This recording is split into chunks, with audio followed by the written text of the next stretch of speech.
Bom dia a todos, bem-vindos mais uma vez ao nosso Evangelho do Lar de hoje. Hoje, dia 22 de outubro, quinta-feira, de manhã aqui na Itália. Em qualquer momento do dia, para todos vocês, onde quer que vocês se encontrem. Hoje nós começamos o capítulo 4 do nosso estudo do Evangelho e começamos então com a nossa oração e depois passamos para o pensamento do dia para dar continuidade à leitura e aos nossos comentários. Esperamos que todos tenham um bom proveito. Então, fechemos os olhos, nos concentremos, tentando entrar em conexão com o nosso eu, com o nosso Deus interior, cuidando da nossa respiração, para que possamos nos acalmar, possamos nos sintonizar em um só, em uma força única, que faz com que as nossas energias melhores, nossas energias mais superiores possam vibrar com o nosso mentor, nosso anjo guardião, que está sempre ao nosso lado, aos mentores do nosso Evangelho do Lar desta quinta-feira, que estão aqui conosco mais uma vez, e os quais agradecemos profundamente e pedimos humildemente que a leitura de hoje seja uma leitura que possa mais uma vez abrir os nossos olhos, o nosso coração, para que possamos colocar as palavras que hoje serão mencionadas em prática, que possamos haver o nosso coração aberto aos vossos sugerimentos, aos vossos conselhos. Damos as boas-vindas a todos os nossos amigos encarnados e desencarnados que porventura estiverem presentes, para também ouvir essas palavras de consolo e que queiram também estudar conosco para ser um pouco melhor, para poder melhorar nessa existência onde quer que se esteja. Pedimos aos nossos amigos espirituais, aos espíritos de luz, que possam também fluidificar as águas de todos aqueles que trouxeram o seu copo com água, que essa água possa ser um remédio puro para tudo aquilo que o nosso espírito e a nossa alma, e nosso corpo e a nossa mente tenham a necessidade para este dia e para mais essa semana. E assim, com humildade nos nossos corações e com muito amor, para abraçar a todos, pedimos a permissão para iniciarmos o Evangelho de hoje. Que assim seja. Vamos seguir então com a leitura do nosso livro, do Bom Dia Amigo, 2020. E o pensamento de hoje, do dia 22 de outubro, se chama O Jardim Deslumbrante. Tem uma primeira frase que diz: você tem que pagar por tudo neste mundo, de um jeito ou de outro. Não há nada gratuito, exceto a graça de Deus. Você não pode conquistá-la ou merecê-la. Nossa, vou ter que pensar a respeito disso. O jardim deslumbrante. Estamos acostumados, à beira de lindos jardins, a ser tolhidos em nosso desejo pela placa, por favor, não pise. Por isto temos dificuldade em aceitar o convite da graça, como se fosse um lindo jardim, com uma grama deslumbrante, adornada por uma placa com outros dizeres. Pise, por favor. Assim é a grama da graça. A deslumbrante grama da graça é para ser pisada, desfrutada, usufruída, curtida. Não é para ser olhada e nem contemplada apenas. É para ser vivida intensamente. Como o convite é inesperado, a deslumbrante grama é para ser pisada com alegria, regada a cantos e danças de prazer, como fazia a egípcia Miriam, irmã de Moisés e Arão, na antiguidade bíblica. Na deslumbrante grama da graça, não é para pisarmos com rancor, como se quiséssemos destruí-la.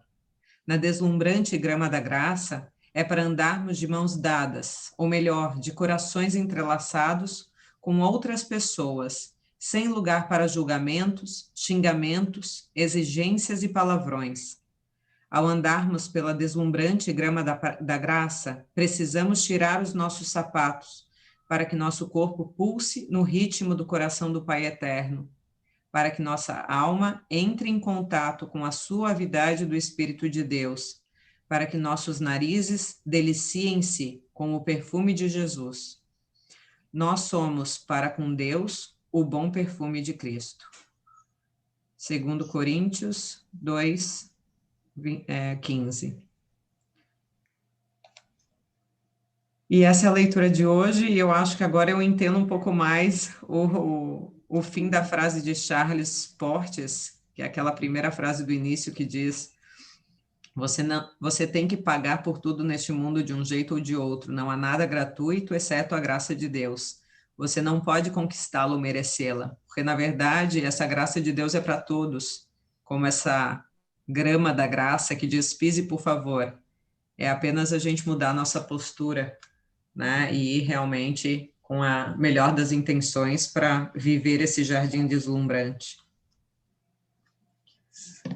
É isso aí, passamos à leitura, então. Hoje nós começamos o nosso capítulo 4, e eu vou começar a leitura então. Ninguém pode ver o reino de Deus se não nascer de novo. Esses são os capítulos que vão entrar, que nós vamos falar em cada semana, né? Então começamos agora pela ressurreição e reencarnação. Estando Jesus perto de Cesareia de Filipe, interrogou seus discípulos e lhes disse: que dizem os homens sobre os filhos do homem? Eles lhe responderam: alguns dizem que vós sois João Batista, outros Elias, outros ainda Jeremias ou algum dos profetas. Jesus lhes disse: e vós, quem dizeis vos que eu sou? Simão Pedro, tomando a palavra, disse: vós sois o Cristo, o Filho de Deus vivo. Deus lhe respondeu: bem-aventurado é Simão, filho de Jonas, porque não é o sangue nem a carne que te revelam isso, mas sim meu Pai que está no céu. Entretanto, Orodes, o tetrarca, ouvindo falar de tudo que Jesus fazia, e seu espírito estava em dúvida, pois alguns diziam que João tinha ressuscitado entre os mortos, outros que Elias tinha aparecido e outros ainda que um dos antigos profetas havia ressuscitado. Então Herodes disse: eu mandei degolar a João, mas quem é este de quem se ouve dizer tão grandes coisas? E ele buscava ocasião de vê-lo. Após a transfiguração, seus discípulos o interrogaram, dizendo: por que os escribas dizem que é preciso que Elias volte primeiro? Mas Jesus lhes respondeu: é verdade que Elias há de vir e restabelecer as coisas, mas eu vos declaro que Elias já veio e eles não o conheceram. Antes fizeram dele quanto quiseram. É assim que farão sofrer o Filho do Homem. Então seus discípulos compreenderam que era de João Batista que ele lhe havia falado. Ressurreição e reencarnação. A reencarnação fazia parte dos dogmas judeus sobre o nome de ressurreição. Somente os saduceus, acreditando que tudo terminava com a morte, não acreditavam nela. As ideias dos judeus sobre este ponto, como sobre muitos outros, não estavam claramente definidas, porque só tinham vagas noção sobre a alma e a sua união com o corpo.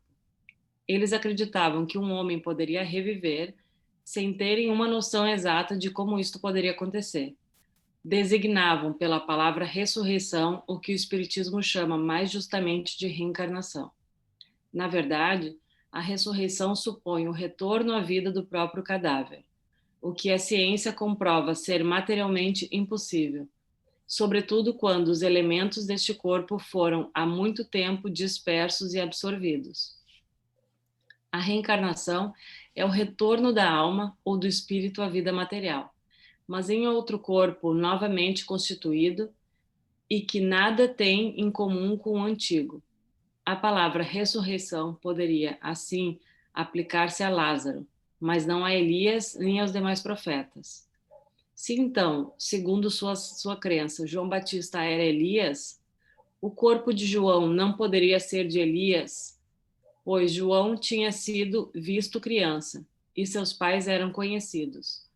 João poderia ser Elias reencarnado, mas não ressuscitado. Havia um homem entre os fariseus chamado Nicodemos, senador dos judeus, que veio uma noite encontrar Jesus e lhes disse: Rabi, sabemos que vós sois mestre vindo da parte de Deus. Por que ninguém saberia fazer os milagres que tu fazes?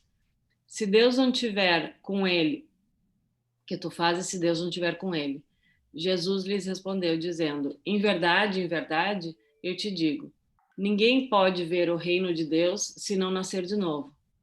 Nicodemos lhe disse: como podemos nascer de novo um homem que já está velho? Porventura pode entrar no ventre de sua mãe e nascer outra vez? Jesus lhe respondeu: em verdade, eu te digo, se um homem não nascer da água e do espírito, não pode entrar no reino de Deus. O que nasce da carne é da carne, e o que nasce do espírito é espírito. Não te maravilhes se eu te disser que é preciso nascer de novo. O espírito sopra onde quer, e vós escutais a sua voz, mas não sabes de onde vem ou para onde vai. Assim é como todo homem que nasce do espírito. Nicodemos lhes respondeu: como isto pode acontecer? Jesus lhes disse: tu és mestre em Israel e ignoras estas coisas? Em verdade te digo que nós só falamos aquilo que sabemos e somente damos testemunho do que vimos. E, entretanto, tu não sabes o nosso testemunho. Mas se tu não me acreditas quando eu falo das coisas eternas, como como crerias se eu te falasse das coisas celestiais? A ideia de João Batista fosse Elias e que os profetas pudessem reviver sobre a terra encontra-se em muitas passagens dos evangelhos. Notadamente, nestes relatos anteriores, número 1, 2 e 3, se esta crença fosse um erro, Jesus a teria combatido, como fez com tantas outras. Ao contrário, ele a confirmou com toda a sua autoridade e a transformou num princípio, fazendo-a condição necessária quando disse: ninguém pode viver o reino dos céus se não nascer de novo. E insistiu acrescentando: não te maravilhes se eu ter dito que é preciso nascer de novo. Essas palavras, se não renascer das águas e do espírito, foram interpretadas no sentido da regeneração pela água do batismo.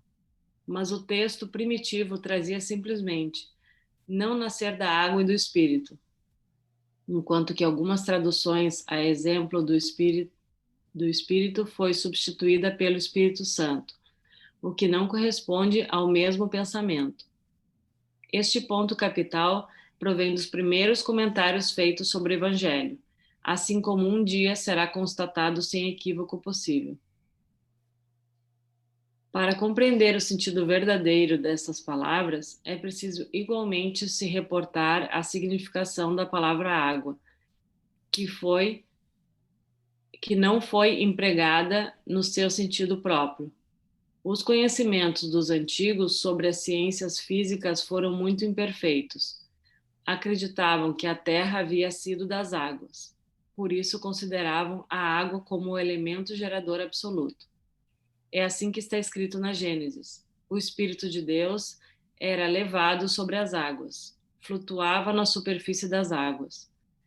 Que o firmamento seja feito em meio às águas. que as águas que estão sobre o céu se reúnam num só lugar e que o elemento árido apareça. Que as águas produzam animais viventes, que nadem nas águas, e pássaros que voem sobre a terra e sobre o firmamento. Conforme esta crença, a água havia se transformado no símbolo da natureza material, como o espírito o era da natureza inteligente. Essas palavras, se o homem não renascer da água e do espírito, ou na água e no espírito, significam então, se o homem não renascer com o corpo e a alma. É neste sentido que elas foram compreendidas no princípio. Essa interpretação se justifica, aliás, por esta outra palavra. O que é nascido da carne é da carne, o que é nascido do espírito é espírito. Jesus faz aqui uma distinção positiva entre o espírito e o corpo. O que é nascido da carne é carne, indica claramente que somente o corpo provém do corpo e que o espírito é independente dele. O espírito sopra onde quer e ouves a sua voz, mas não sabes de onde vem nem para onde vai. Pode-se entender como o Espírito de Deus que dá a vida a quem quer, ou pela alma do homem. Nesta última acepção, mas não nesta última acepção, mas não sabes de onde vem ou para onde vai, significa que não se sabe o que foi nem o que será o espírito. Se pelo contrário o espírito ou alma fosse criado com o corpo, poderia-se saber de onde vem. Já se saberia o seu começo. Em todo caso, esta passagem é a consagração do princípio da preexistência da alma e, por conseguinte, da pluralidade das existências. Meninas, o que que vocês acham da gente deixar parar aqui no número 10? Porque temos ainda outra metade e eu acho que a gente tem bastante elementos para conversar. O que que vocês acham? Pode ser. Porque, na verdade, ele começa, né, com algumas citações ali bem no início desse capítulo, né, que ele comenta isso, sobre várias revelações, digamos, e porque o início do capítulo né, ninguém pode ver o reino de Deus se não nascer de novo. E aí ele dá algumas ideias e para mim a frase que mais me traz isso é essa última que tu leste, Má, que diz o espírito, o que é nascido da carne é carne, e o que é nascido do espírito é espírito. E que é uma separação muito interessante, né? Porque, na verdade, para mim, divide muito entre o que é da matéria é matéria e tudo aquilo que transcende é espiritual. E hoje em dia realmente é difícil de fazer essa separação. Ele é um capítulo bem para estudar realmente essas frases, né, que a gente em tantas ocasiões leu na Bíblia e talvez realmente não soube interpretar. Então, o Espiritismo ali, ele dá a tradução, né, do que seria a interpretação mais coerente, digamos, segundo o Espiritismo, dessas frases, né, que cada um talvez tenha tomado na época com alguma outra ideia. Então, ele é legal, mas é um capítulo que realmente é para ser estudado, né? Porque cada frase daquelas ele dá a sua interpretação e realmente é algo que, para mim, só lendo rapidamente ali fica difícil de entender. Eu vou ter que reler com calma para tentar absorver o que era, qual é esta nova visão, né, dessas frases que eu pelo menos tinha interpretado de outra maneira. Mas ele só tá tentando explicar o hábito do batismo, né, pela água. É o contexto do início do capítulo. Todos os capítulos do Evangelho que tem lá no Prolegômenos, né, naquela parte que a gente não estudou. Não começou por ela. A explicação de como foi formado o Evangelho. Então, veja, a gente está vindo das pluralidades dos mundos. né? Que a gente precisa entender para fazer estudo de um conhecimento mais aprofundado do Evangelho. E uma outra particularidade, né, que é fundamental para a gente compreender o mundo como ele é, as dificuldades, né, e promover o que o Espiritismo dá, que é essa consolação, né, através da compreensão, é a reencarnação. E ele só começa fazendo isso contextualizando. Então, todo capítulo ele tem, no começo do capítulo, as partes da Bíblia, né? Ou do Evangelho, né? Como a gente conhece fora do Espiritismo, sem ser o Evangelho segundo o Espiritismo. Então, todas as vezes eles colocam isso. Por quê? Porque o Evangelho segundo o Espiritismo é um livro que se baseia sobre as leis morais que estão na Bíblia. Ele não é um livro à par. Ele é um livro que ele não trabalha sobre as partes onde tem dissensões, onde você tem briga, onde você tem dogmas, né? Mas para muita gente a reencarnação é vista como um dogma. Ele está explicando que não é um dogma, era uma coisa normal que era vista assim. E o povo antigo ele já tinha uma visão disso. Diferencia a ressurreição da reencarnação, né?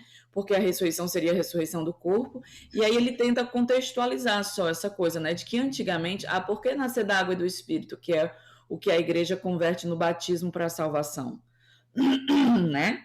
Então, o batismo é salvação para alguém? Não é, né? Óbvio que o batismo não é salvação para ninguém, mas existem pessoas, a minha ex-sogra, ou sogra, né, que diz que não existia ex-sogra, né, ela é da igreja protestante, então o sonho de vida dela, eu acho que ela não vai morrer feliz, porque os meus filhos não se batizaram na igreja dela, né? E nem outra, porque só meu primeiro filho eu batizei porque eu achava fofo, né?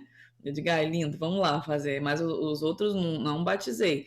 Então, veja, tem padrinho, tem madrinha, mas dentro do Espiritismo a gente não tem o ato do batismo, não é?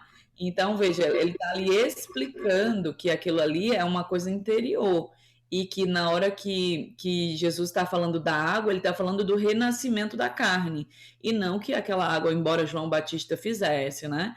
Isso aí antes de Jesus. Então, João Batista já fazia o batismo pelas águas, né? Jesus não é invalidando o ato do que eles estavam fazendo, mas essa noção que essa parte ela está querendo dar é uma contextualização histórica para que a gente entenda a reencarnação, né? O que é essa reencarnação? Ele está dizendo, lá em Jesus já tinha, todo mundo sabia, está lá na Bíblia. Lá na Bíblia fala de reencarnação quando está falando de Elias.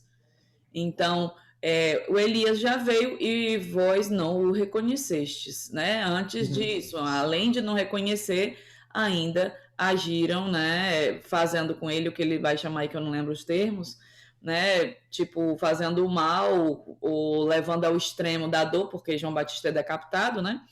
E dizendo que ia acontecer aquilo com ele mesmo, porque ele é um profeta, então ele já sabe o que vai acontecer. Então, Jesus, ele é um profeta. E aí ele vai contextualizando, diz assim, sim, teria que vir alguém preparar o terreno, e veio. Elias já veio, mas vocês não reconheceram, muito pior do que não reconhecer, né? Ainda fizeram com ele o que fizeram. Então, ali são pontos em que a Bíblia ela tem comprovação da reencarnação, né? Então, Kardec, na hora que ele vai estruturar esse pensamento, é com esse objetivo. Porque nos dias atuais, imagina 160 anos atrás, né? Não se tinha uma consciência da reencarnação como ainda não se tem. Né? Algumas pessoas, as pessoas falam muito em outras vidas, falam, não, vou deixar para outra vida. É como se tivesse latente no ser humano, mas não tem uma consciência do que isso representa. E esse capítulo, ele é um capítulo que é uma coisa muito importante, porque dentro da doutrina espírita, o que você faz se você não compreender a trajetória do espírito imortal? Não dá, né? A gente precisa entender essa trajetória, o renascer dessa água, desse espírito, ou seja, eu renasço, mas eu não renasço, não é ressuscitar, como ele falou de Lázaro, né? Não é ressuscitar, porque Lázaro, a gente sabe hoje que ele não estava morto, né? Ele estava em estado catatônico. Não existe tornada à morte, né? E ele retorna ali e ele tem como uma ressurreição, né? Assim como Jesus, né? Eu desde pequenininho eu dizia, mané, que história é essa? Eu dizia, né?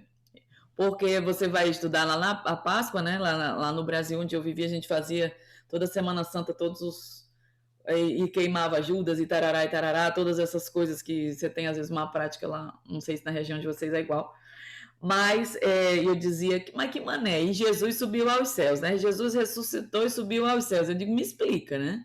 Como é que o cabo subiu aos céus com carne e osso? Ele subiu em espírito, né? E na hora que ele é visto, ele é materializado. Então é um capítulo que ele tenta só trazer a luz no contexto, sim, diz, ó, eu não estou te dizendo que a reencarnação existe, eu estou te dando elementos. Tá aqui. Esses são os elementos para que você comece a observar. Por quê? Porque o restante do evangelho inteiro a gente vai precisar dessa visão do espírito imortal, que está se aperfeiçoando, né, continuamente. Por isso que é um pouco pragmático, né? É porque ele tenta realmente contextualizar. Sim, ele é bem, como é que diz? Instrutivo, né? Ele é mais instrutivo nesse capítulo, de colocar realmente vários pedaços e explicações. E a questão da... Me fugiu o que eu ia dizer. Mas a outra coisa que eu ia dizer do que tu falaste, uma coisa bem interessante realmente que tu disseste, muita gente diz, né?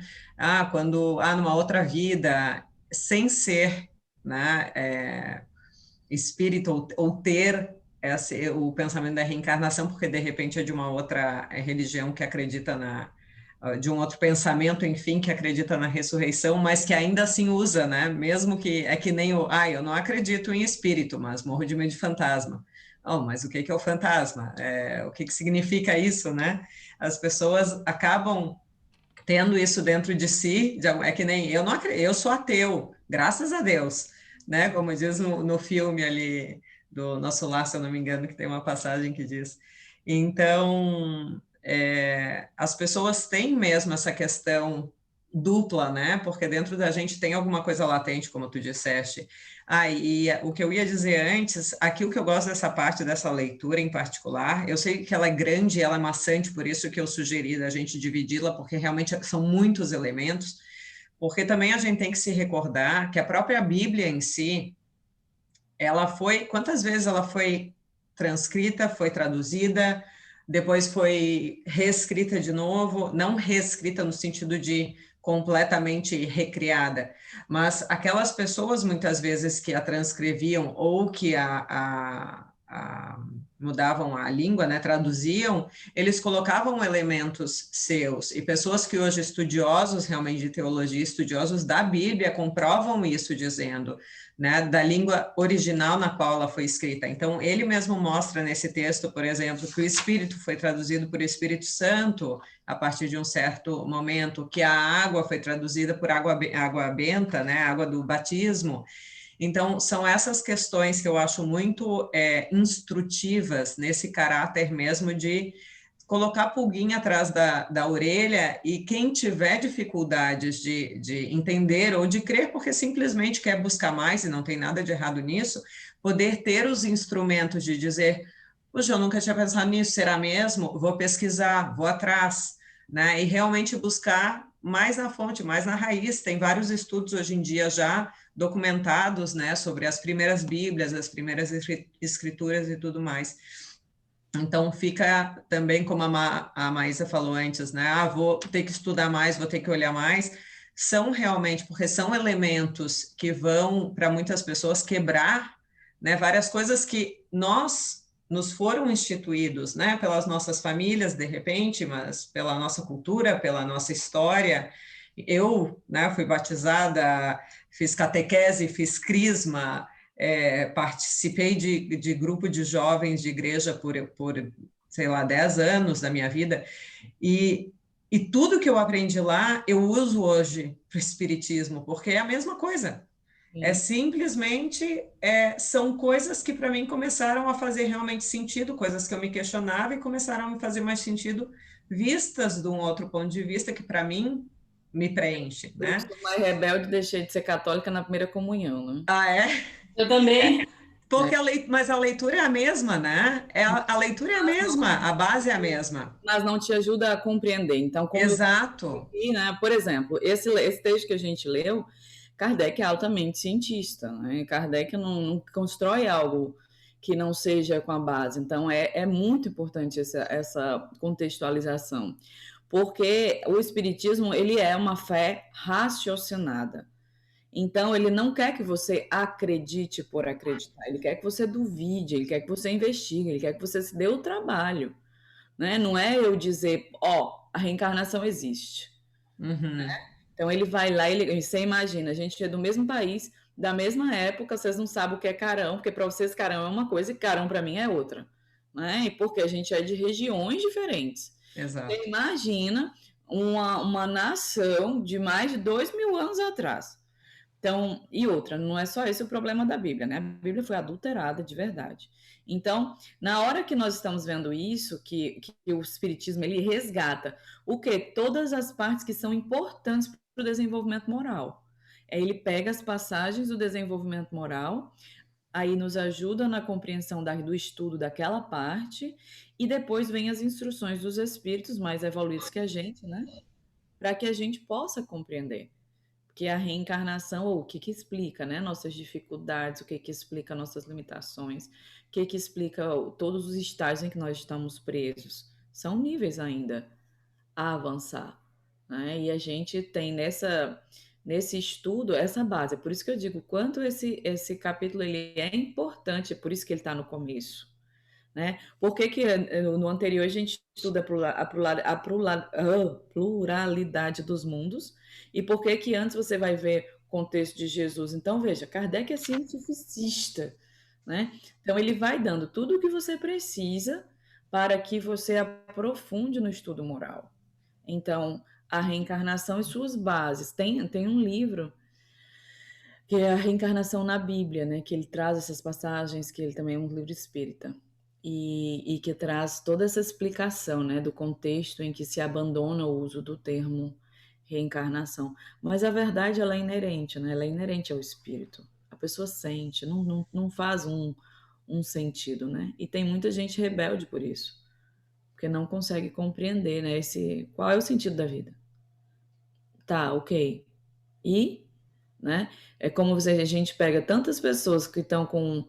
Não, na minha idade, tô 40 e poucos anos. Gente, quantas pessoas na minha idade que eu vejo que dizem, não, eu tô velha para aprender alguma coisa. Como assim? Né? Não existe limitação para o conhecimento. Tudo que a gente aprende permanece. E se eu não entendo, que sentido tem a vida? Só ficar velho sentado mesmo, esperar morrer, porque é o nada. Então, Essa é uma questão que eu pergunto para o meu pai, porque isso foi uma grande coisa que me fez ir atrás de outras questões, porque eu dizia, tá, e aí? Então, assim, a gente nasce, fica aqui, faz bem ou faz mal, é uma boa pessoa ou não, pronto, acabou, morre, tá, e daí? Eu senti um vazio muito grande sobre aquilo, e meu pai, em teoria, não acredita em reencarnação. Então, eu pergunto para ele, tá, pai, então, me explica como é que é, a gente vem... Se é bom, se é mal, tanto faz, porque tu tá, né? Para tentar entender como é que tu te satisfaz visão. com essa visão, exato. Aí sim, se tu é bom, tu vai para o céu. Se tu não é bom, tu morre no inferno. Daí tu fica lá, tu não vai ter nenhuma possibilidade de. Qual é o esforço, né? E toda essa visão, né? Tem um estudo que você pode fazer muito interessante das obras básicas no livro Céu e Inferno, porque ele contextualiza assim, mas é cansativo que nem esse, não, muito mais, porque ele vai contextualizar toda a visão de céu e de inferno, por que ela vem, né? Porque controla o medo, ele controla a humanidade, né? O medo ele controla. Se eu te faço medo, tu vai para o inferno, é que nem aí você vai formular um comportamento para você ir para o céu e dentro, né? Então, Sim. é uma forma de manipulação muito grande. Mas nós já vimos essa contextualização nos primeiros capítulos, né? Que por que o Primeiro Testamento, o Velho Testamento, por exemplo, era baseado na punição? Porque o homem primitivo daquela época ele só conseguia entender desta maneira, né? Ele era ainda muito rústico. Sim, sim, é um outro povo, né? Era um outro povo. E assim para tudo, né? E para separar, né, o legislador Moisés, no caso, do profeta, né? Porque são duas pessoas diferentes, o legislador e o profeta. O legislador tinha que obedecer às leis daquela época. E antigamente, exato, porque a política e a religião era um pouco a mesma coisa, né? E por isso que se tinha essa questão, tinha que doutrinar as pessoas a obedecerem de um certo modo, né? Porque é, era muito quem seguia quando chegou Jesus, que as pessoas começaram a seguir, os governadores da época ficaram muito impressionados que eles iam perder o poder, né? Quando em teoria são duas coisas, hoje para nós são duas coisas, são duas vertentes diferentes, né? Né, eles até riam, né? Que quem é esse farrapado aqui vai tomar meu poder? Que você é o rei de quê, né? Eles não creram nessas coisas porque não entendiam, né? Que Jesus vai dizer, meu reino não é desse mundo.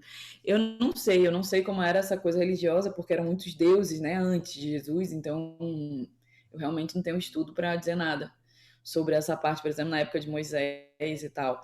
Mas ali o conhecimento baseado no nível do povo mesmo, né? O nível moral, que é olho por olho, dente por dente, né? É uma sociedade completamente mais primitiva, óbvio, né? Não sei quantos mil anos antes de Jesus, mais de 2000 anos antes de Jesus. E aí?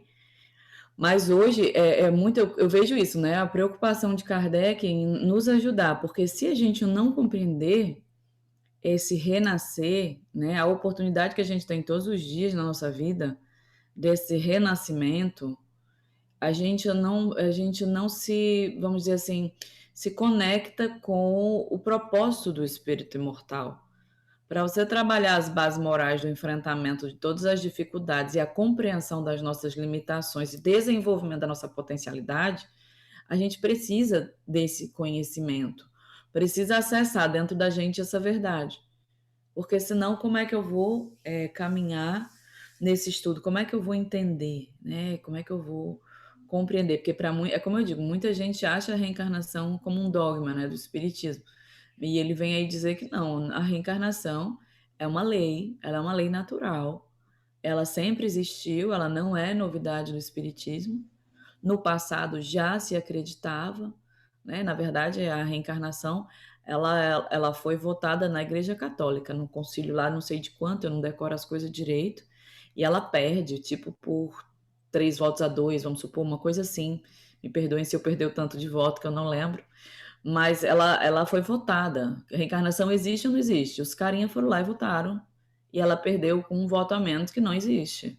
Entende? Então, um desses concílios aqui que na nossa banda de cá aconteceram no passado, mas são coisas da história. Então, ele é um convite. Você está querendo estudar o espiritismo?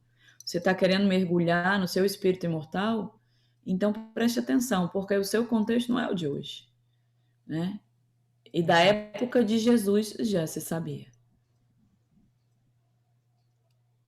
E principalmente preste atenção nos seus questionamentos, né? Porque aquilo que não faz sentido, vá atrás. Não precisa, ninguém precisa virar espírita, né? Precisa entender um sentido para que quando alguém pergunta alguma coisa, a resposta não seja, ah, não sei, ah, nunca pensei nisso, ou ah, me Não, disseram que era assim, né?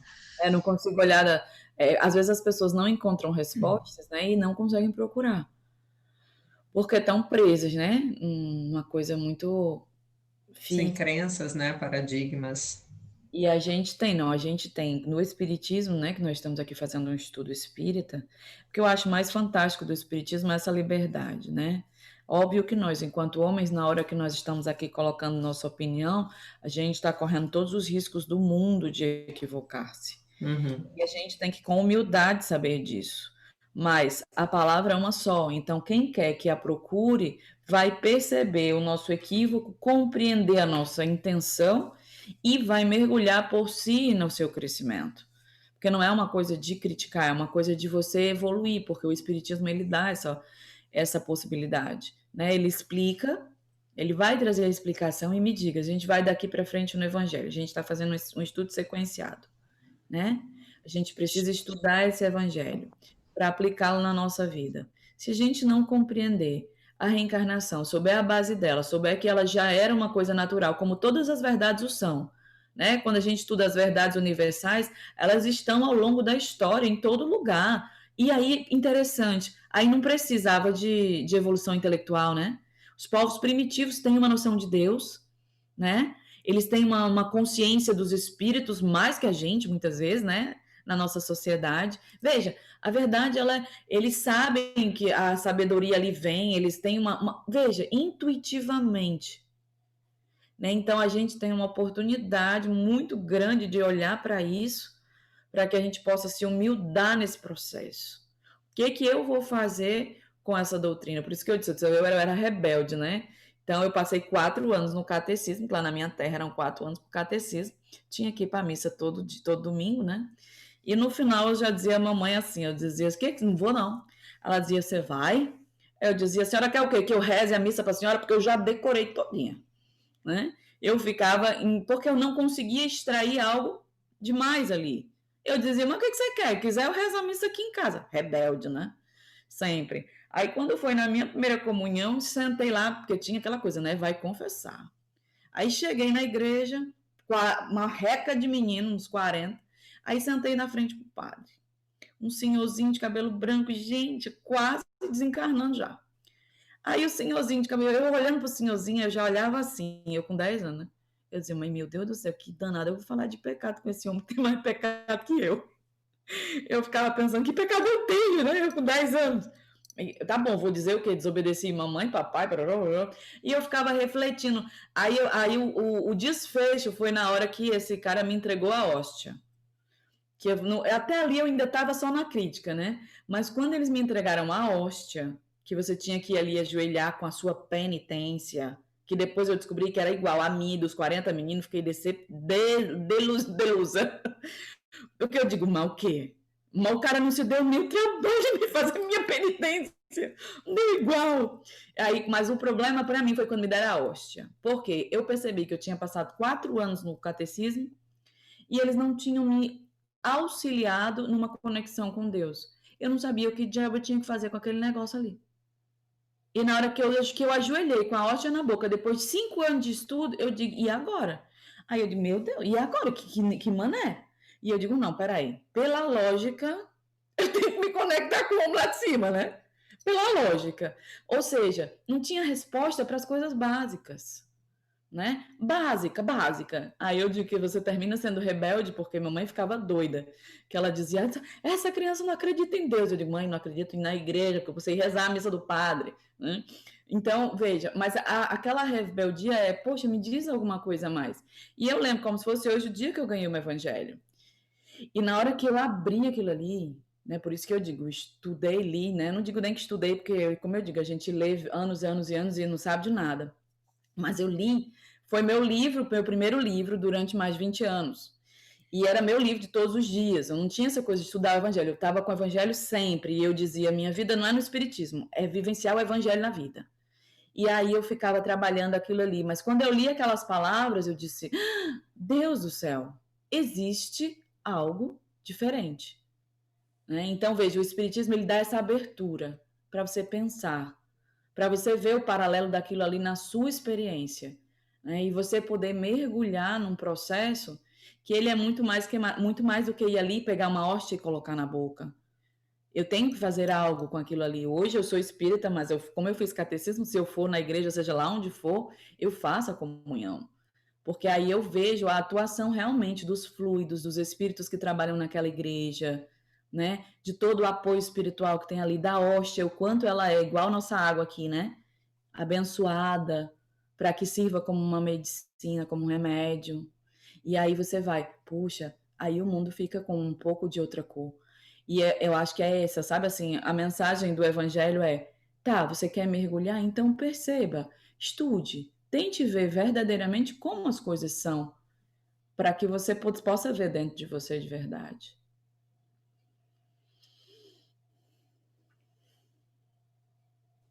Oh, que silêncio. E com isso fechamos hoje, meninas. Fica o convite, então, para um estudo mais aprofundado, para quem se interessar. A internet, graças a Deus, nos trouxe essa possibilidade hoje num só clique, né? Da gente poder se conectar e ler a Bíblia, confrontar com o Evangelho, confrontar com outras religiões também, ou com outras pessoas que também fazem vídeo sobre o estudo do Evangelho. Então, aqui fica o nosso convite para um estudo mais aprofundado. Agradecemos a todos que nos acompanham, ou as pessoas novas que estão chegando. A gente lembra vocês de que a gente está fazendo um estudo desde o primeiro capítulo do Evangelho, então dentro do nosso canal temos todos os vídeos desde o capítulo 1 e assim pretendemos seguir, se Deus quiser. Vamos fazer então a nossa prece de fechamento. Nos conectamos por uns minutos no nosso interior, agradecendo a oportunidade desse estudo, agradecendo a oportunidade de poder ter outras visões sobre coisas que escutamos ainda muito jovens, sobre coisas que os adultos da nossa época nos ensinaram, que foi o que eles conheceram. E lembrando sempre que o fato da gente ampliar o nosso conhecimento não nos faz pessoas rebeldes, não nos faz pessoas ingratas, aqueles adultos que com tanto amor, quiseram nos explicar e nos ensinar o que eles tinham aprendido. O estudo, ele amplia, ele não exclui. Então, o fato da gente procurar outras coisas não significa que a gente esteja negando o nosso passado, né? A gente está simplesmente ampliando. Então, esperamos que esse estudo também tenha sido de muita ajuda para os desencarnados que nos acompanham e pedimos que tenhamos muita fé e continuemos nesse esforço de viver o Evangelho, não somente ler o Evangelho. Porque ler é fácil, vivê-lo daí já é um pouquinho mais complicado e esse é o caminho. Que a gente consiga, pouco a pouco, colocar o Evangelho no nosso coração para que ele espalhe na nossa vida, nas nossas ações, nos nossos pensamentos. Então, com a graça de Deus e com a autorização, fechamos o nosso estudo de hoje e, se Deus quiser, quinta-feira que vem estamos aqui.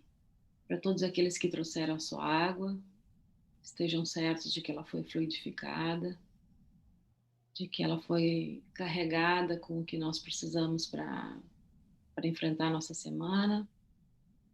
E agradecemos aos espíritos que fluidificaram as nossas águas. Gratidão. Que assim seja e uma boa semana a todos. Que assim seja.